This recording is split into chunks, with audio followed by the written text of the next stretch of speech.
Hi, so in this video, I'm just going to walk through the find row sums problem from section 15 2D arrays. So if you want to walk through it, it's section 15 2D arrays, find row sums. If you want to go along with me. So I'm going to start by just kind of walking us through the spec of what we're doing in this problem. So I'm going to zoom in over here.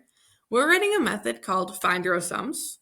It's going to take in a two-dimensional integer array as a parameter, and it's going to return a new integer array.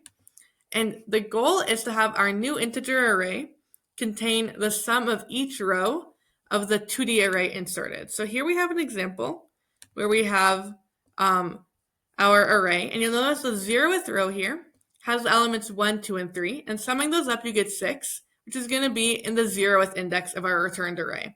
And this sort of pattern continues where the first row contains elements that sum up to 15. That'll be the first index in our returned array. And the second row contains elements that sum up to 24. That's going to be our second index here.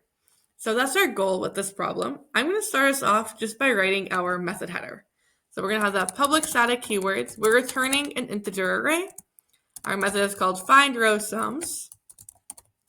And last piece is we are inputting as a parameter a two-dimensional integer array, and I'm just going to call it R for this problem.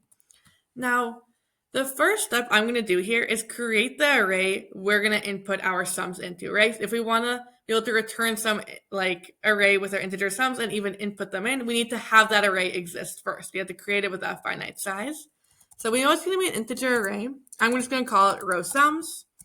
And we're going to set equal to a new int array. And the last piece we need here is our size. And I'm going to put here our dot length for the size. And the reason I'm doing this is because our dot length is going to give us the number of rows in our 2D array. If you remember, if we want the number of rows, so row length, that would be our dot length. And if we want the column length, so I'll do column length, that would be r at index 0 or in some index dot length. So these are the two ways to get a length of a two-dimensional array, because it has two lengths. It has the number of rows and the number of columns. And in this case, we want our row sums array to contain the number of rows because we want to sum up each of those rows into one kind of slot. So we're just going to do r dot length in this case. Now, after we have our new one-dimensional array, we want to go through our whole 2D array and sort of sum it up. And I'll go to the side here again. And if we look at our 2D array over here, we want to traverse through this whole thing. And if you remember from when we were working with 1D arrays, we would often use one for loop to sort of get to every single index and kind of every slot of the 1D array. But now that we're working with 2D arrays, one for loop isn't really enough to get through every single slot. So what's useful here will be a nested for loop. So my next step in my code is going to create that nested for loop that's going to traverse through our whole 2D array. So in this idea of our nested for loop, I'm going to have the outer loop keep track of my rows and the inner loop keep track of my columns. And depending on the problem, you might need to do this order a little bit different or find a different pattern. But just for this problem, that's what we're going to do. So I'm going to make, because it's keeping track of the rows, I'm going to use that row length over here and then do I++ for my update. And now on the inside, I'm going to do my J, right, for code quality conventions. Then over here, because this is going to keep track of our column indexes, we're going to use R0 dot length. And then J++ for our update, and that should be a J. So this is our whole nested for loop pattern. And all we need to do now is figure out how we're going to add each value to our new row sums array. And if you notice over here, kind of what we talked about before is that the 0th row in our 2D array is going to correspond with the 0th index in our new 1D array. So we can say that row sums at I is going to be equal to whatever row sums at I is plus our 2D array. And remember, to access a single index in the 2D array, you're going to have two curly braces, or not curly braces, square braces. You're going to have two square braces, two sets of them. The first one is going to be the row you want, and the second is going to be the column. So for the first one, I'm going to put I, and for the second, J.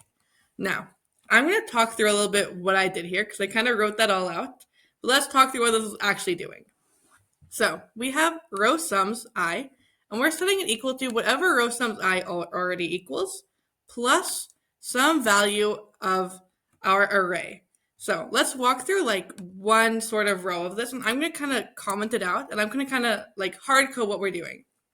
Let's take, for example, the case where where I is 0. So we're going to have row sums equals row sums at 0 plus our array at 0 and whatever j is. Now this is going to be kind of one kind of run of our outer for loop and 3 runs of our inner for loop. So I'm going to copy this 2 more times. And you'll notice we're going to start with j at 0, and then j is going to update each time. So j will be 0, then 1, and then 2. So if we go back to what our array over here is, we have row sums at 0 starting at 0. Then we're going to add the array at 0, 0 to it. So that's going to be 1. Then we're going to add 2. And then we're going to add 3, giving us that full 6. And then because we have that outer for loop, this is going to continue happening each time for each row. So then the next time you run through this, these would all be 1s instead of 0s, etc. I won't go through the whole thing with you, but that would all be 1s, as would these 0s. Okay, now I'm going to get rid of this. And we have everything functioning here to update our row sums array. The last thing we need to do is just return it. So I'm going to go down to the bottom, and I'm going to, after we've done everything, after we execute our for loop, just add one little return statement, which is return row sums, and we are done. I'll press run to make sure everything is functioning as we expect it to, and it is, and I'll press mark. And that is everything. If you have any questions or thoughts about this, please, you can post them on the Ed board or reach out to your TA. Other than that, I hope you have a great day, and I hope this was helpful.